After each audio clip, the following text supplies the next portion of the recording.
अस्सलाम वालेकुम student. Chapter 2 हम स्टार्ट करने जा रहे हैं, जो एमसीक्यूज की सॉल्यूशन की हमारी सीरीज चल रही है। First year maths chapter 2। MCQs number 1 में कह रहे हैं कि अगर हमारे पास एक मैट्रिक्स है ए जिसकी एम रॉज है और एन कॉलम्स हैं, तो उसका ऑर्डर क्या होगा। ऑर्डर में हम हमेशा पहले रॉज लिखते हैं और बाद में हम कॉलम्स लिखते हैं, तो ऑप्शन ए इसका correct option. Any matrix of order m by 1 is called. ऐसा मैट्रिक्स जिसमें m रॉज हो, कुछ स्पेसिफिक रॉज नहीं है, कॉलम लेकिन एक है, तो मैट्रिक्स कॉलम मैट्रिक्स कहलाता है। रॉ अगर एक होगी तो वो रॉ मैट्रिक्स कहलाएगा। For the square matrix A I J, if all A I J is zero, A is not equal to J. अब इसमें समझना है इसमें क्या क्या रहे हैं। इसमें कोई कंडीशन लगाई हुई है इन्होंने, बोले ए आई जे यानी एलिमेंट जो है मैट्रिक्स के वो जीरो होंगे। ए आई जे जीरो होगा कब, जब आई और जे बराबर नहीं है। और ए आई जे के बराबर लेना है अगर आई और जे दोनों बराबर हों। K is not equal to zero. मैं मैट्रिक्स बना लेता हूं समझाने के लिए 3 by 3 का। A11 A12 A13 A21 A22 A23 A31 A32 A33। ठीक है, तो ये क्या हो जाएगा हमारे पास।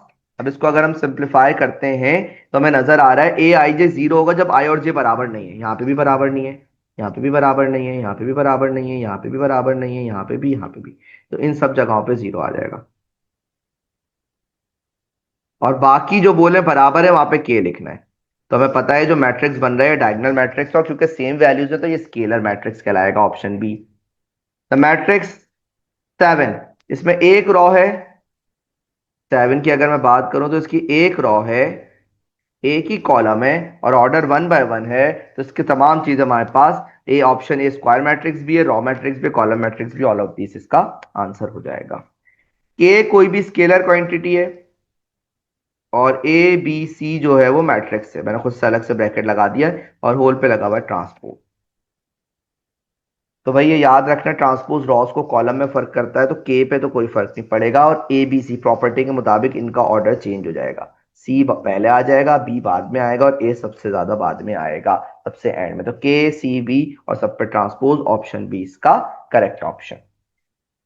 6 में कह रहे हैं डिटरमिनेंट लो भाई, तो पहले वाले का डिटरमिनेंट क्या बनेगा, 6 - 0।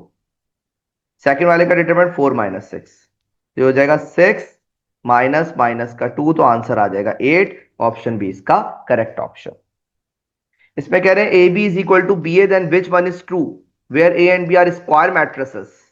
भाई अगर ए बी और बी ए बराबर हैं तो इसमें ऐसा हो सकता है कि एक दूसरे के मल्टीप्लिकेटिव इनवर्स हो। बिल्कुल ठीक बात है।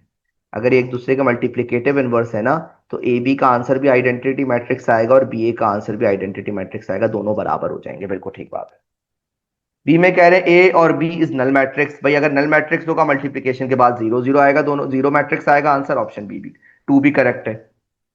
ऑप्शन सी में क्या कह रहे हैं, ए और बी इज आइडेंटिटी मैट्रिक्स। भाई इनमें से अगर कोई एक भी आइडेंटिटी मैट्रिक्स हुआ, for example A identity matrix है, तो इसका आंसर बी भी बन जाएगा, क्योंकि आइडेंटिटी मैट्रिक्स किसी से मल्टीप्लाई हो वो ही दोबारा मैट्रिक्स आता है, तो दोनों का आंसर बी आ जाएगा। इसका मतलब तीनों कंडीशन हमारे पास करेक्ट है, ऑल ऑफ दिस इसका आंसर हो जाएगा। मैट्रिक्स बोलने -7 है, डिटरमिनेंट भी क्या होगा, डिटरमिनेंट भी -7 होगा, एक ही एलिमेंट है। क्योंकि कोफैक्टर, या आप लोगों ने जब कोफैक्टर निकालना सीखा है ज्वाइंट वगैरह तो उसमें सीखा होगा, कोफैक्टर निकालने का फॉर्मूला -1 की पावर i प्लस जे और M I J, option B इसका करेक्ट ऑप्शन।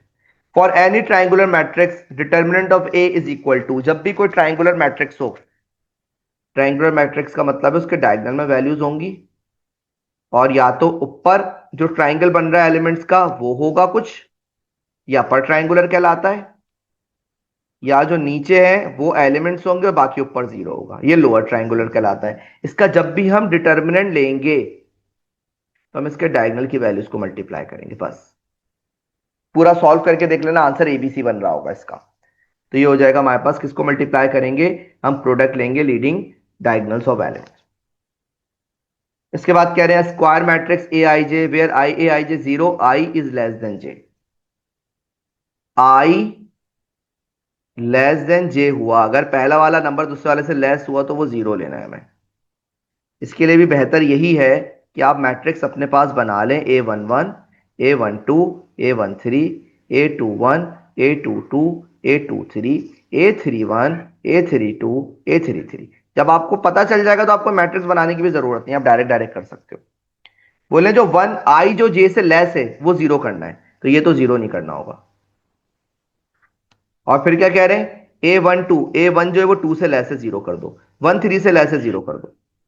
2 1 ऐसे ही रहेगा, 2 2 ऐसे ही रहेगा। 2 जो है वो 3 से लेस है, जीरो कर दो। बाकी सब ऐसे ही रहेंगे। तो हमें नजर आ रहा है इसमें कि डायगोनल के नीचे एलिमेंट्स है, डायगोनल के ऊपर जीरो हो गया है, तो लोअर ट्रायंगुलर मैट्रिक्स कहलाएगा ये। ऑप्शन बी इसका correct option. A triangular matrix is always diagonal नहीं हो सकता, स्केलर नहीं हो सकता, स्क्वायर होगा। ये हमेशा हमेशा हमेशा स्क्वायर तो होगा ही होगा, स्क्वायर की टाइप में। Square matrix A is skew symmetric if skew symmetric की क्या होती है कि ए ट्रांसपोज के बराबर होगा with negative sign. Option B. Hermitian का मतलब होता है ए कॉन्जुगेट का ट्रांसपोज ए के बराबर होगा। ए कॉन्जुगेट का ट्रांसपोज ए के बराबर होगा। Option C. In skew Hermitian matrix element of main diagonal, भाई ये सबको याद होना चाहिए कि जब भी मैं स्क्यू हर्मिशियन बनाऊंगा तो मुझे डायगोनल पे या तो जीरो रखना पड़ेगा, तो तब वो स्क्यू हर्मिशियन हो सकता है। उसके बाद जो कंडीशन है वो अलग है। और या तो कॉम्प्लेक्स इमेजनरी होने चाहिए प्योरली। तो ये आपको जब पढ़ी होगी थ्योरी तो आपने देखा होगा, तो या तो जीरो या प्योरली इमेजनरी होने चाहिए। इसके बाद कह रहे हैं ये क्या क्या होगा हमारे पास, इसमें आंसर क्या बन रहा है, तो हम डिटरमिनेंट लेते हैं। लेफ्ट साइड पे 7 है माइनस जीरो हो जाएगा, और राइट साइड पे हो जाएगा -18 और माइनस का 3। तो ये बन जाएगा 7a इज इक्वल टू -21। हो जाएगा 7 3 जार, तो ए का आंसर आ जाएगा -3, यानी ऑप्शन ए इसका correct option. The number of non zero rows in echelon form of a matrix, rank of a matrix, बहुत आसान।